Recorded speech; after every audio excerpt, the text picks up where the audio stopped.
Nas aplicações da derivada, que a gente vai começar provavelmente na semana que vem, a gente vai usar bastante, além da derivada, né, que fornece o comportamento de crescimento e decrescimento, a gente precisa depois olhar algumas outras informações. E essas informações elas vêm de derivar mais vezes. Em geral, a gente trabalha até a segunda derivada da função. Então, de qualquer forma, é um tema que a gente vai tratar em geral, mas depois olharemos as aplicações, que são as chamadas derivadas de ordem superior.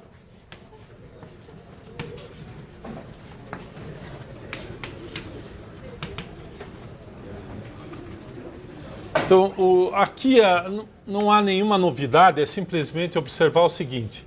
Se nós temos uma função e nós podemos derivar, então, nos pontos onde a derivada existir, a gente obtém uma nova função, que a gente tem denotado por f' ou df de x, e nós podemos aplicar novamente, se for possível, e a notação seria f com dois risquinhos, e uma outra notação seria pensar que esse objeto aqui representa uma operação, como de fato acontece, e a gente denota assim como se fosse a segunda aplicação do d dx, né? Interpreta isso aqui como a composta, eu aplico uma vez, depois aplico de novo. E a representação é essa, derivada duas vezes df em relação a x. E nada impede que a gente continue esse processo, né?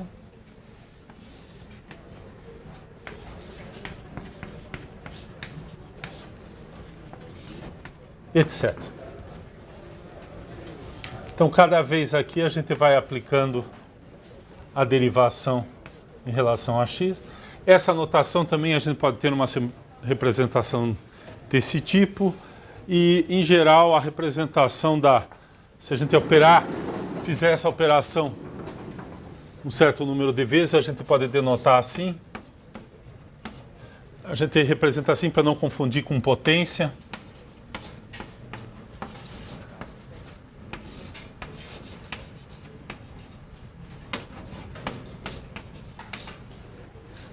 Depois de n aplicações da derivada, a gente obtém, se esses passos todos existirem, se for possível fazer a derivada, a gente pode ir, então, a qualquer ordem. Então, esse aqui seria derivar f n vezes. Tá? Esse símbolo aqui deve ser interpretado, na verdade, como um tipo de um romano. Então, depois F4 é em romano, mas também é comum, em vez de usar esse símbolo, usar N assim. Então, por exemplo, o F' também pode ser representado assim. Então, tem três notações para as derivadas de ordem 1, 2, 3. Depois, mais em geral, a gente usa o N, que é mais simples. Entre parênteses ali, como se fosse um expoente, mas lembrar que não é um expoente, o que a gente está falando é da derivação. Tá?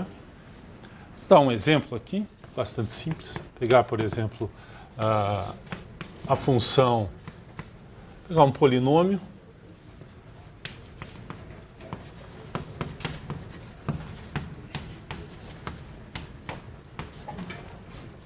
Esse é um polinômio de grau 5. Então, se a gente calcular a primeira derivada, a gente vai ter 5x à quarta, mais 4x à terceira, menos 3x à segunda, mais 2x. E esse cara aqui deixa de existir porque é zero, não tem termo livre. Não tem nem termo de primeira ordem e o termo livre dá zero. Se a gente fizer a segunda derivada, vocês podem usar todas as notações, aqui vai dar 20 x à terceira, mais 12x à segunda, menos 6x mais 2. A terceira derivada seria 60x ao quadrado, mais 24x menos 6. A quarta derivada seria 120x mais 24, e finalmente a quinta derivada seria igual a 120. E observem que daí em diante vai dar zero. Porque a quinta derivada já é uma constante. Então, polinômios têm essa característica que a função derivada em alguma ordem, em geral, se o polinômio é de grau n, a derivada de ordem n mais 1, aqui seria da sexta em diante, né? Essa aqui é a quinta, são sempre iguais a zero. Todas as derivadas são identicamente nulas, ou seja, é função nula, né? Isso caracteriza os polinômios.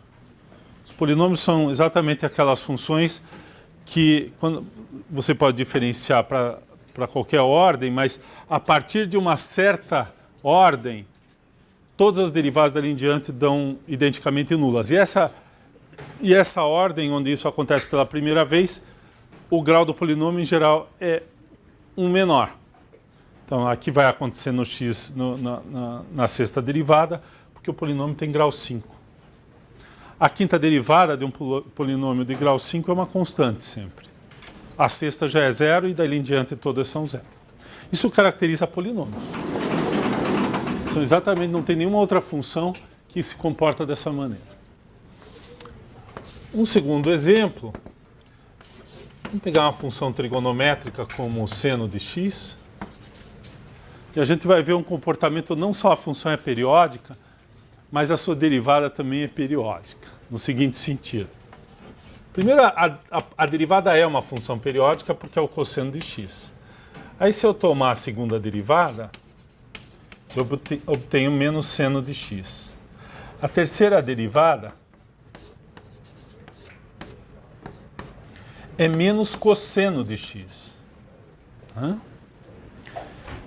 Então, eu tenho seno, vai dar cosseno é menos seno dá menos cosseno. E a quarta derivada,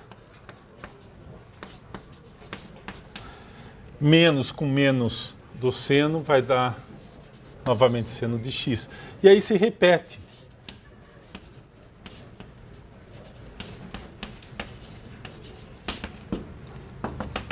Ou seja, eu tenho a função, quando eu fizer a quarta derivada, eu volto na função. E aí começa a repetir esse quadro, de 4 em 4 nesse caso.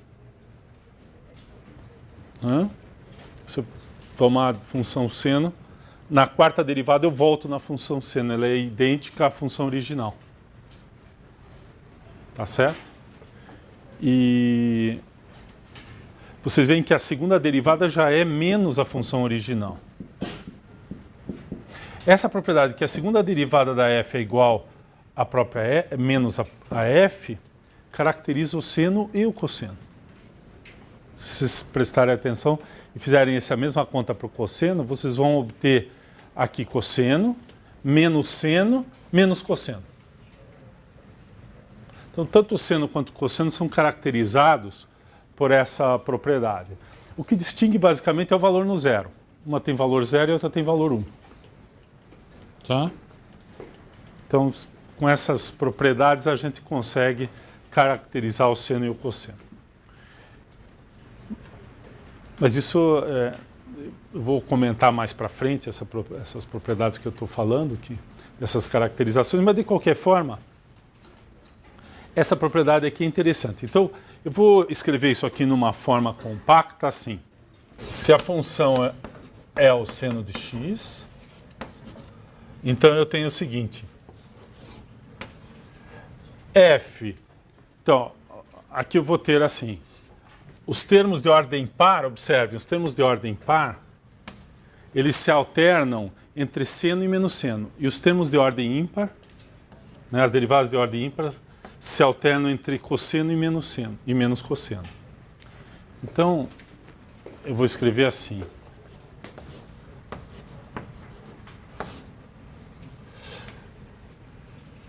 Então, 2n, onde n vai variar entre 0 e 1 vai ser a segunda derivada, então esse vai ser o seno. Então eu vou ter o seguinte. Isso aqui é bom a gente se acostumar, porque depois ajuda a gente a escrever algumas expressões. Então eu vou pôr um sinal.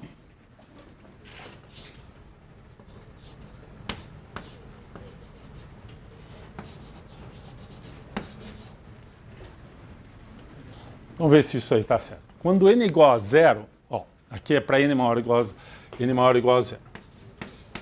E isso aqui vai percorrer, quando n é igual a 0, número inteiro, isso aqui dá, é a própria função. Então vai dar menos 1, né? A derivada de ordem 0 é a própria função, não estou derivando. Então, eu daria menos 1 elevado a 0, que é 1 seno de x, é a função. Quando n é igual a 1, isso aqui dá a segunda derivada do seno, vai dar menos 1 elevado, aqui é n, então vai dar 1, menos 1 vezes seno de x, que é esse aqui. E assim por diante. Se n for igual a 2, dá a quarta derivada, menos 1 elevado ao quadrado dá 1 e dá o seno de x. E os termos de ordem ímpar, que eu posso escrever assim,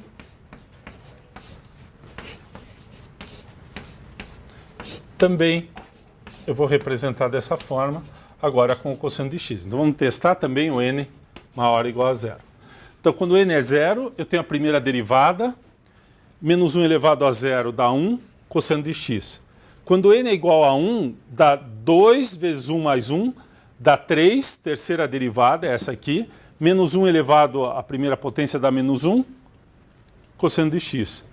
N igual a 2 dá a quinta derivada, 2 vezes 2 mais 1, menos 1 elevado a 2, então ao quadrado, menos 1 dá 1, cosseno de x e assim por diante. Então essa aqui é um resumo daquela tabela lá. Essa aqui descreve todas as derivadas do seno. Do cosseno seria assim. Já vou escrever direto.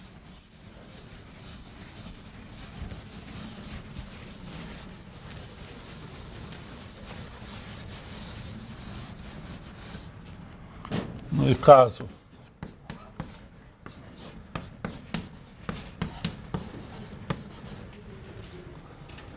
então o que a gente tem? Se a gente pegar aqui da mesma forma os termos de ordem par, os termos de ordem par agora vai começar com o cosseno, aí dá menos seno, menos cosseno. Então é da mesma forma assim.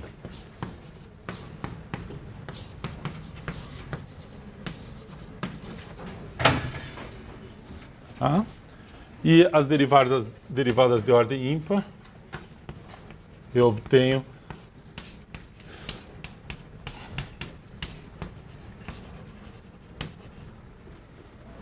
onde o n nos dois casos é igual a 0, 1, 2, etc. Então, novamente, a gente vai ter um ciclo de ordem 4, né? Depois da quarta derivada, quando eu tomar 2 aqui, aqui dá menos 1 elevado ao quadrado, cosseno de x eu volto no cosseno. Vocês podem testar, que vocês vão ver que vocês vão obter exatamente a tabelinha das derivadas do cosseno. Vamos fazer mais uma aqui. Podemos fazer 1 sobre x também. Fazer o e elevado a x, depois 1 sobre x. Elevado a x tem aquela famosa propriedade que a derivada é ela mesma. Bom, então,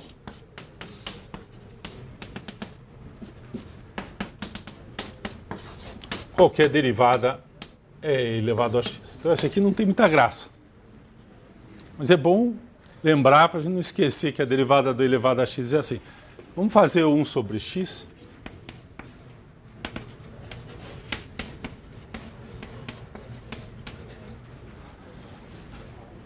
Então, essa aqui, é bom a gente escreve assim, ó, né?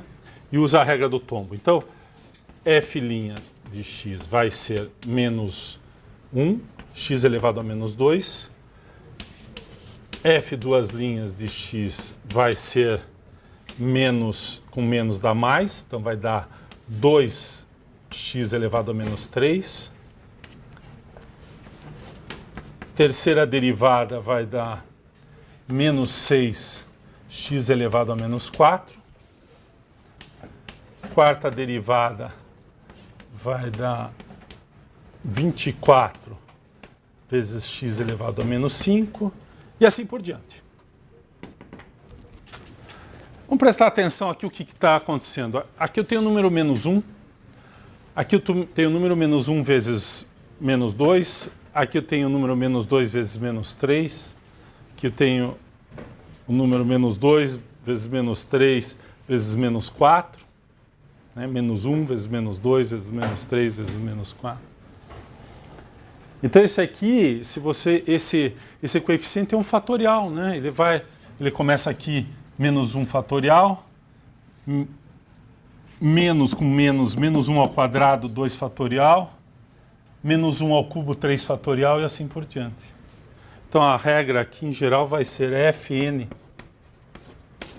de x, a enésima derivada, vai ser menos 1 elevado a n, x elevado a menos n menos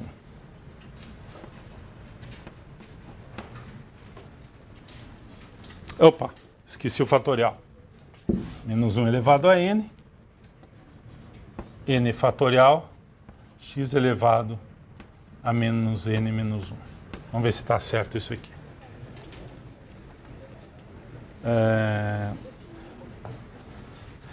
E, inclusive até no zero, né? Se a gente lembrar que zero fatorial por definição é 1 e menos 1 elevado a zero, a função vai dar menos 1 elevado a zero vezes zero fatorial, que é 1, 1 vezes 1, x elevado, n é zero, a menos 1. Está aqui. Vamos olhar esse aqui. Primeira derivada vai dar menos 1 elevado a 1, ok, menos 1 fatorial, que é 1, menos 1, menos 1. Portanto, vai dar menos 2. Essa aqui é a segunda derivada, menos 1 elevado ao quadrado dá 1. Aqui aparece o 2 fatorial, que é 2. X elevado a menos 2 menos 1, que é menos 3. E assim por diante. Então, essa aqui é a derivada em geral de 1 sobre x.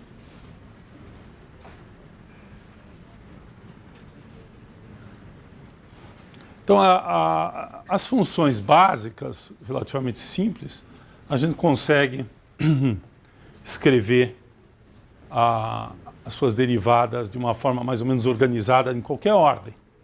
Qualquer ordem. Tá? Bom, deixa eu mencionar a aplicação disso, para a gente não ficar com isso aqui no ar. A principal aplicação disso aqui, do ponto de vista prático, direto, é estudar o comportamento de funções de uma maneira um pouco mais detalhada. Então vamos pensar um pouquinho o conceito. Qual é o conceito da segunda derivada? Só para a gente começar. Bom, a primeira derivada, vamos relembrar. Ela é a taxa de variação, taxa instantânea. Qual que é o adjetivo correto? Onde está? Taxa de variação instantânea ou taxa instantânea de variação? Taxa de variação instantânea. Vamos escrever assim.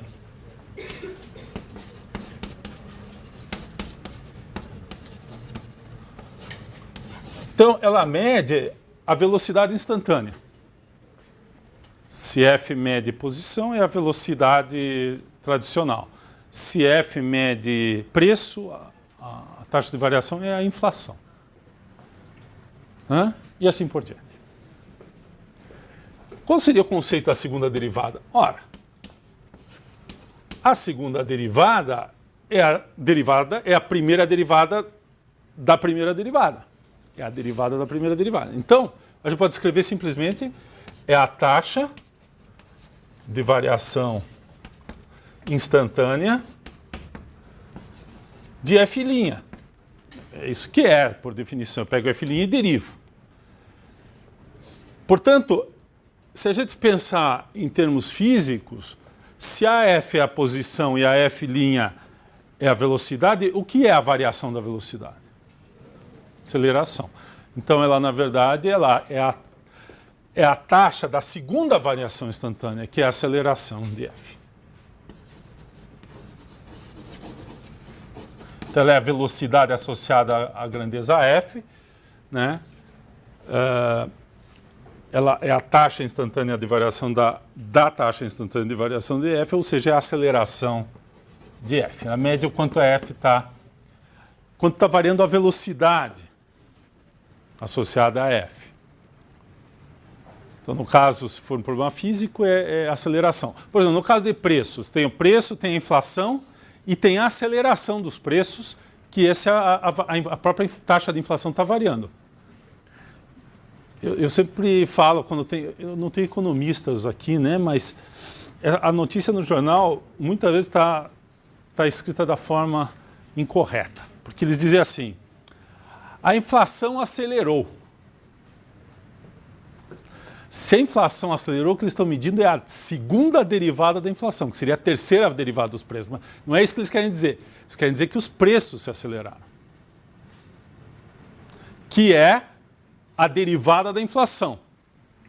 Então, a inflação passou de 0,2% para 0,4% nesse mês, do mês passado para esse mês. Então, houve o quê?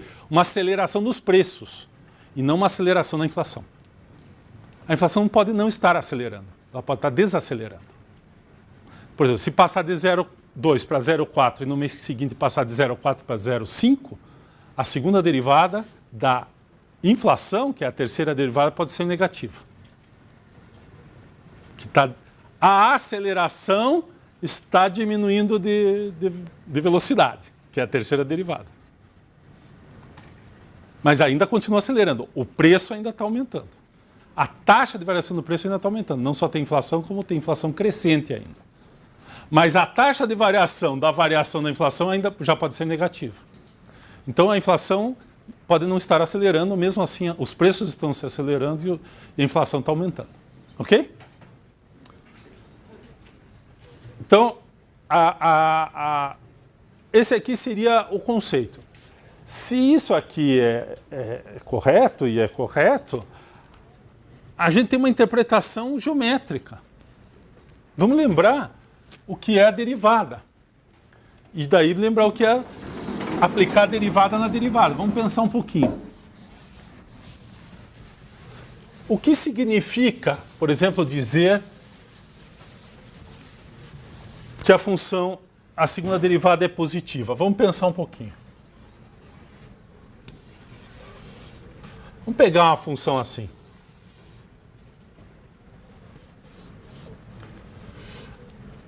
Essa função está decrescendo aqui, tem um mínimo aqui, por aqui, e está crescendo aqui. Agora vamos olhar o que está acontecendo com a derivada. A derivada é a inclinação da reta tangente. Então ela é negativa, ela é zero e ela passa a ser positiva. É a inclinação dessas retas. O que é a segunda derivada? É a variação desta inclinação. Então, olhando essa figura, o que vocês acham que está acontecendo com a segunda derivada da f? É positiva ou negativa? É positiva em todo o trecho, mesmo que a derivada aqui seja negativa e positiva aqui, mas nesse trecho todo que a gente está olhando esse gráfico, nós estamos vendo a primeira derivada, que é essa inclinação, aumentando, porque aquela é negativa, aquela é menos negativa, aquela é zero, aquela já é positiva. Se a gente pensar nisso, a reta tangente, à medida que eu aumento x, à medida que x cresce, vou escrever assim, o f' cresce. É isso que é segunda derivada positiva. E isso significa que a reta tangente está rodando, à medida que eu vario x, ela está fazendo um movimento de rotação anti-horário. Esta é a interpretação geométrica da segunda derivada positiva. É quando o gráfico tem o que a gente chama concavidade positiva. Ele é virado para cima, assim. Ele se curva, ele pode estar decrescendo ou crescendo. Ele pode, na verdade, ser sempre decrescente. Mas ainda assim a boca é para cima. O que importa é que a derivada está aumentando. A derivada está aumentando um trecho, a segunda derivada é positiva. Poderíamos ter o contrário. O gráfico poderia ser assim. A derivada aqui é positiva, positiva, positiva, positiva. Aqui é a reta tangente. Precisa ter esse risco. Aqui o que está acontecendo é o contrário. Eu tenho a inclinação da reta tangente está diminuindo. Ela é mais positiva aqui, está ficando mais horizontal. Aqui ela fica horizontal, depois ela fica negativa. A função está crescendo aqui e decrescendo ali. Não é sempre verdade que precisa decrescer num trecho e crescer no outro para acontecer isso. Ela poderia, por exemplo, a exponencial, né? Ela é sempre crescente. E a segunda derivada é positiva. Você pode ter, mas você pode ter e elevado a menos x, que é assim. Por exemplo, e elevado a menos x. Como que é o gráfico de e elevado a menos x? O gráfico de e elevado a menos x é assim.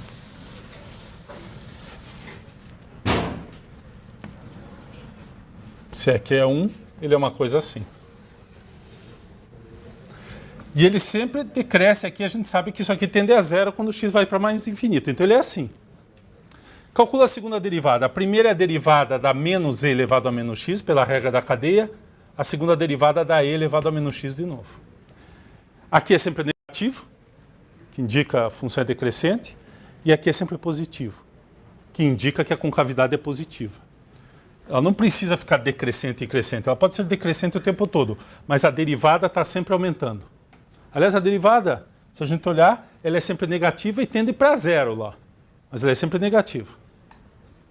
Quando o x vai para mais infinito, isso aqui vai para zero.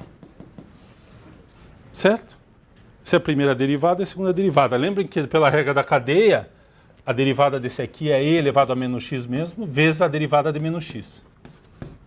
Que é e elevado a menos x vezes menos 1.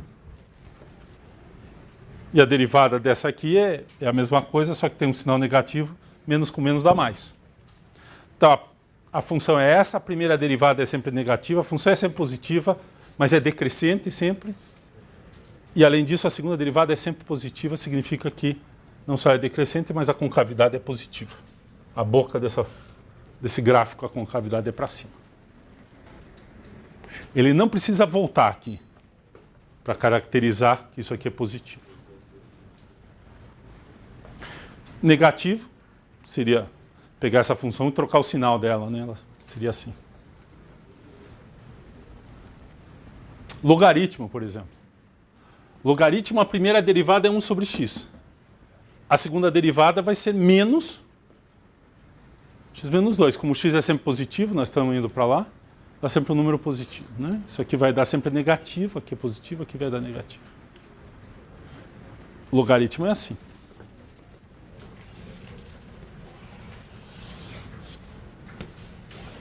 A função é crescente, mas a segunda derivada é negativa, a boca é para baixo.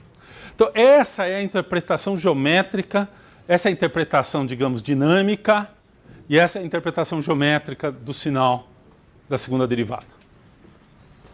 Na interpretação dinâmica numa região onde a segunda derivada é positiva, é que a primeira derivada está crescendo, portanto, há uma aceleração positiva.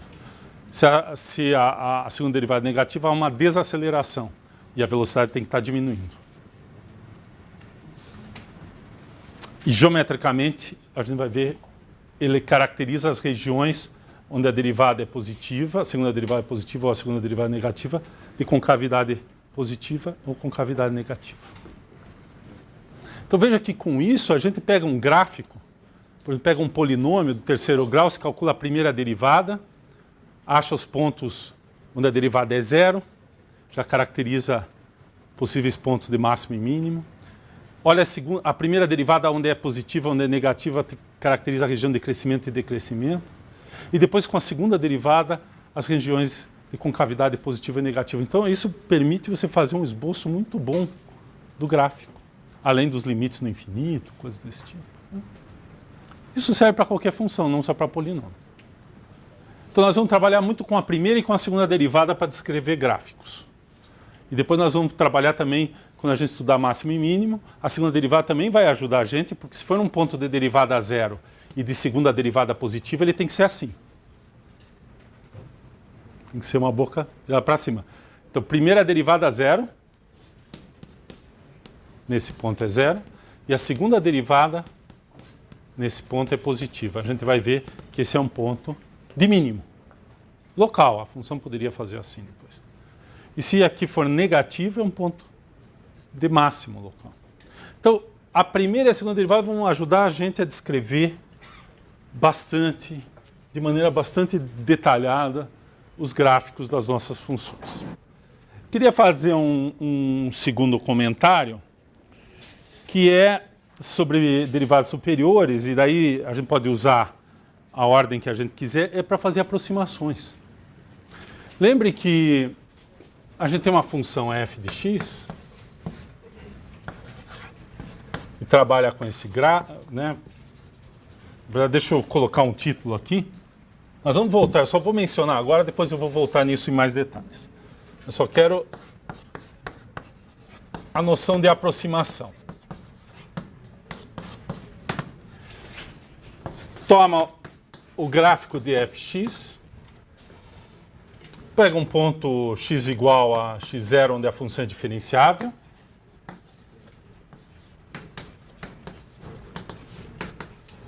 Ou seja, eu posso calcular a derivada. Se eu posso calcular a derivada, eu posso calcular a equação da reta tangente.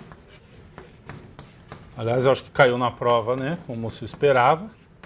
Essa é a equação.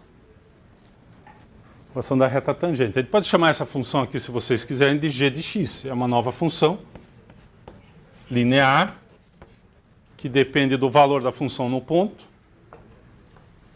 e do valor da derivada da função no ponto, que é a inclinação da reta.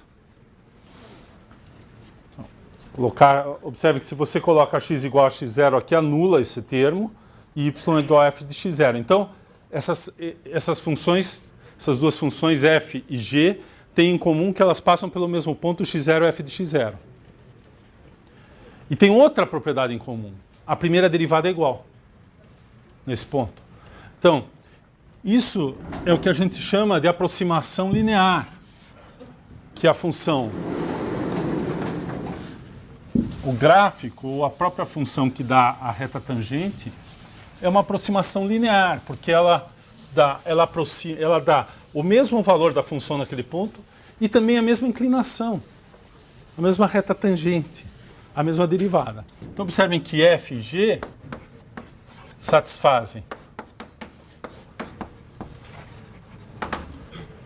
f de x0 é igual a g de x0. E f' de x0 também é g' de x0. Nós criamos uma função linear que tem essas duas propriedades. Ela coincide com a função f no ponto e a sua derivada também coincide com a derivada da f no ponto. Se vocês derivarem isso aqui, isso é uma constante, vai embora.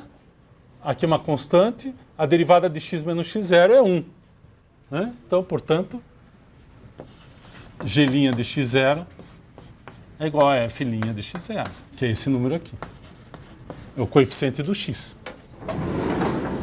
Então eu tenho essas duas propriedades. A gente poderia pensar numa função h que satisfaz as seguintes propriedades.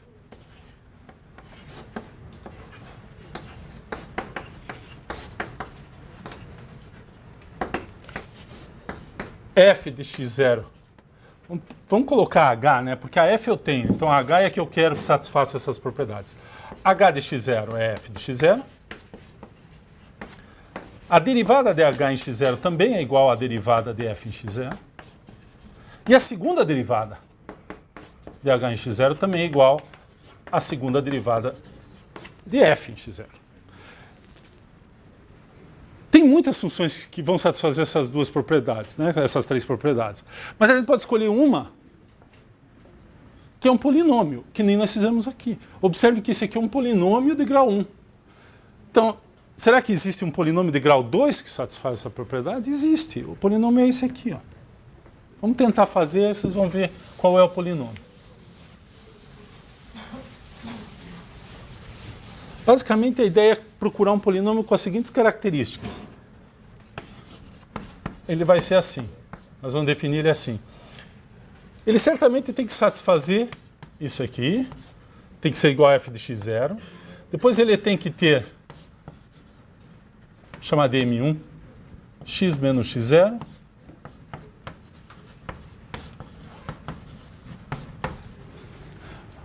Vamos tentar fazer isso aqui. Isso aqui, se vocês prestarem atenção, essa aqui é a reta tangente, basicamente.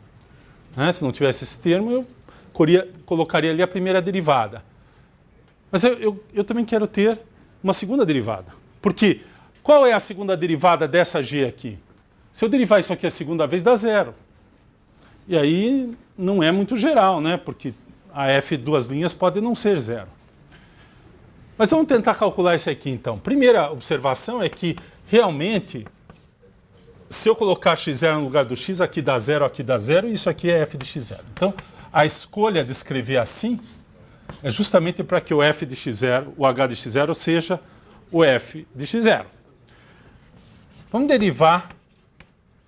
Primeiro eu vou derivar sem substituir. Aqui é constante, aqui dá m1. Mais, aqui, regra da cadeia, 2m2, x menos x0, 2 menos 1. Então, se eu colocar aqui nessa segunda derivada o valor x0, isso aqui se anula, dá m1. E eu quero que esse cara seja o f'. Então, o que a gente tinha feito lá para calcular a reta tangente serve também aqui. O m1 é a primeira derivada. Então, essa expressão, na verdade, vai estender a primeira derivada, a reta tangente, para uma parábola. Né? Isso aqui vai dar uma parábola. Agora, quem é o m2? O m2 a gente calculando a segunda derivada do h. Então, a primeira derivada está aqui. Isso é uma constante, dá zero. Aqui é uma constante vezes x, dá 2m2. E eu quero que isso seja igual. Bom, vamos escrever aqui. Se eu quero que isso aqui seja igual a f duas linhas, então eu tenho que fazer o m2 ser igual a metade de f duas linhas. Eu quero que isso aconteça. Que esse cara seja igual a esse. Então eu ponho no x0 igual a 2m2. Bom, isso aqui então me diz que m2 é igual à segunda derivada de x0 sobre 2. Portanto, essa equação aqui é f de x0, vou escrever em cima aqui. Conclusão? Se eu quero um polinômio de grau 2 que tenha aquelas três propriedades, basta eu fazer o seguinte, eu tomo o polinômio h de x igual f de x0, número, mais a primeira derivada de x0 vezes x menos x0, mais a segunda derivada de f dividido por 2 vezes x menos x0 ao quadrado. Esta parábola satisfaz as seguintes propriedades. Ela passa pelo ponto x0, f de x0, que h de x0 é f de x0. A primeira derivada dessa parábola nesse ponto é igual à primeira derivada do f. E a segunda derivada do h é igual à segunda derivada do f. Então, o que eu estou fazendo é aproximar a minha função não só pela reta tangente, mas agora já em segunda ordem, que a gente diz.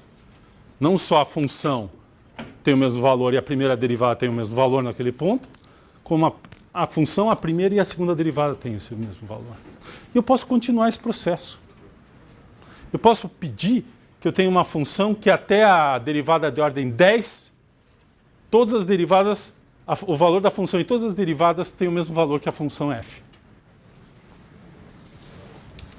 Esses polinômios que a gente obtém fazendo exatamente esse processo, eu vou voltar nisso, chamados polinômios de Taylor.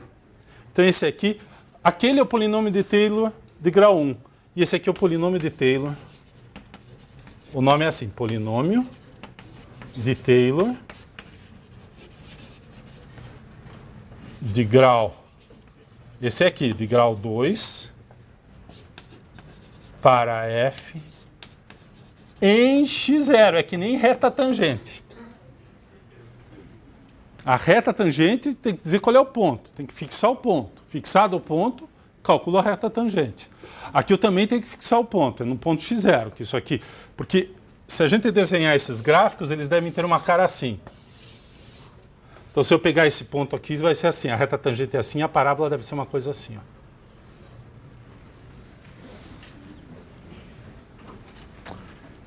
A tangente tem que passar por esse ponto. A tangente tem que ser a mesma. E a concavidade, que é a segunda derivada, tem que ser a mesma. Talvez não esteja muito bom, talvez tenha que ser mais comprida aqui um pouco.